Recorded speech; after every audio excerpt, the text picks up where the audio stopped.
Well, I just wanted to make this point before we moved on regarding the Cronulla Sharks, who are playing at the moment as we speak under a interim coach, Josh Hannay, who will do a good job, but I can't help but feel disturbed about the events of this week. Now, 3 days after John Morris was sacked, there's largely been radio silence from the Sharks.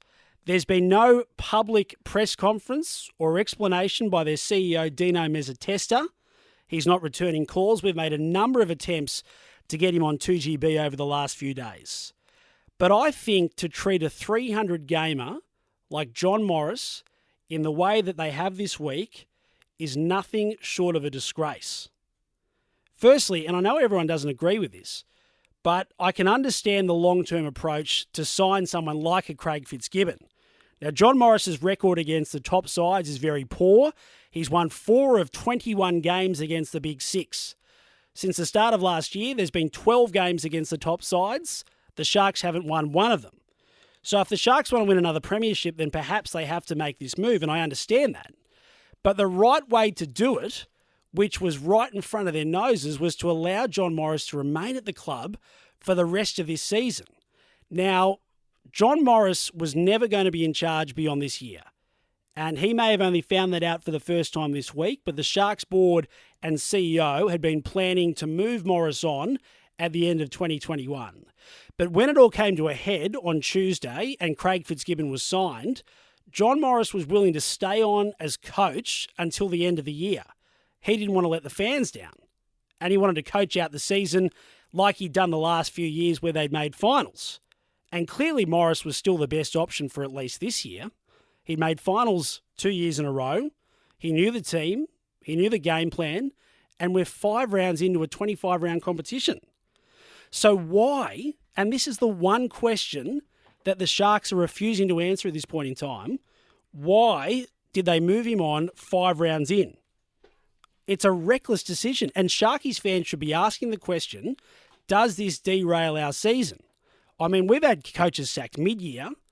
We've had coaches sacked, towards the end of a season and mostly in the off-season.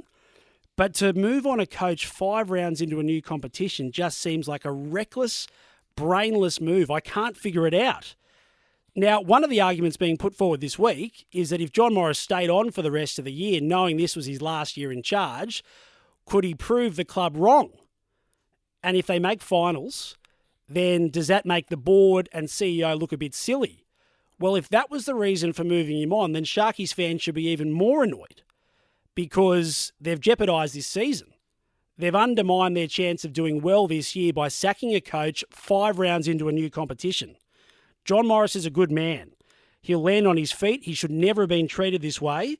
But I think Sharkies fans, as it stands of Friday night, 3 days on from his removal, should be filthy that there's been no formal communication from the CEO, Dino Mezzatesta, and from the board.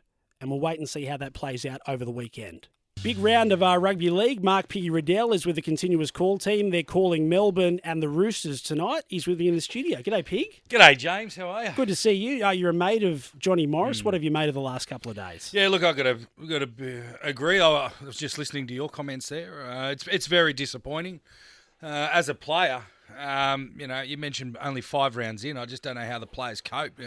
We've just been watching the start of the game, and the Sharkies have started the game particularly well. But you prepare all pre-season, you get into the season, you're only 4 or 5 rounds in, as we said, and then you lose your coach, your head coach. All the players have got a really good rapport with him. So it is very disappointing. It's been poorly handled. I understand that it's very hard to handle these situations well, but I'm sure the club and the board in particular would have liked to have done things a little bit better than what they have. And John Morris broke his silence on Channel 9 with Danny Weidler last night. Let's have a listen. It is tough to take. I love this club. I've given the last 10 years of my life to the club. Had big plans for the club. When you heard Craig Fitzgibbon was coach, did you want to keep on coaching? Of course I would. Danny, I'm certainly not a quitter. I wasn't going to quit on this playing group, and I said as such to the boys Monday morning that I'm here for the long haul.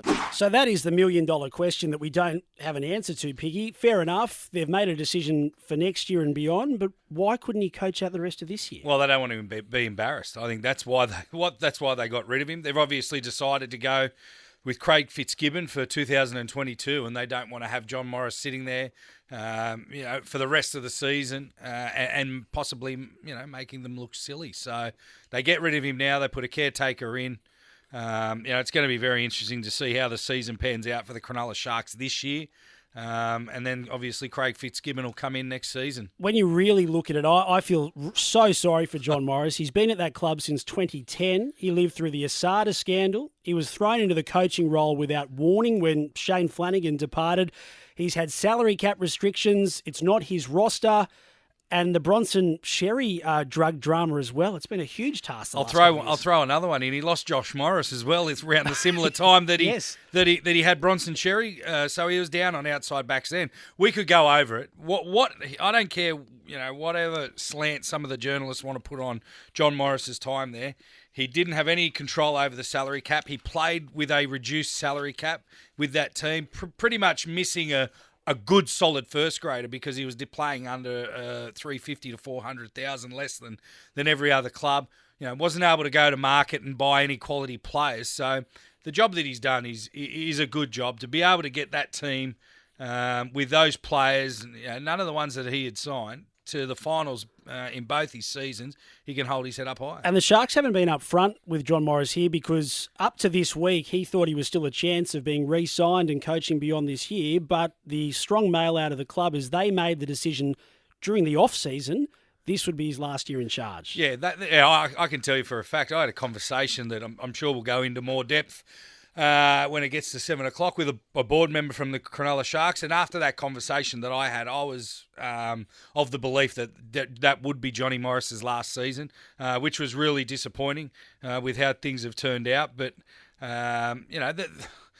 the fact that they allegedly lied to him at the meeting that he had, I believe Johnny Morris and everything that he says. He's one of the most honourable blokes that you'd meet, not only in rugby league, in life in general. He's been a mate of mine for over 20 years, and when he tells you what someone's told him, you believe him, and it's been poorly handled by the club. The Sharks CEO Dino Mezzatest has given a couple of quotes to the Herald. He says, "Tell me one sacking in the history of this code that's been done well. They're never easy."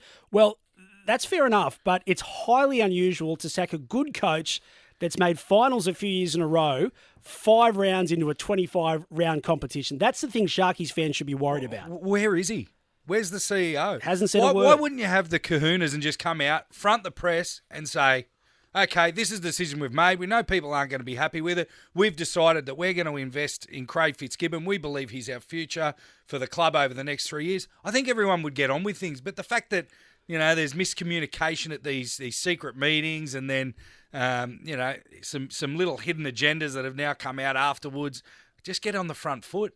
Get on the front foot and sort it out. And when this first broke, they were briefing against John Morris and saying there's players that don't like him. This is his record. He can't make tough decisions. Mate, those conversations have been relayed to me this week. That's the attempt they've tried. Yeah, at the end of the day, they were just stalling to try and make sure that they had Craig Fitzgibbon's signature on the contract. So they were telling, Johnny and whoever else, all these lies, I suppose you would say, until they got Craig Fitzgibbon's signature. Look, it's been very disappointing, as we said.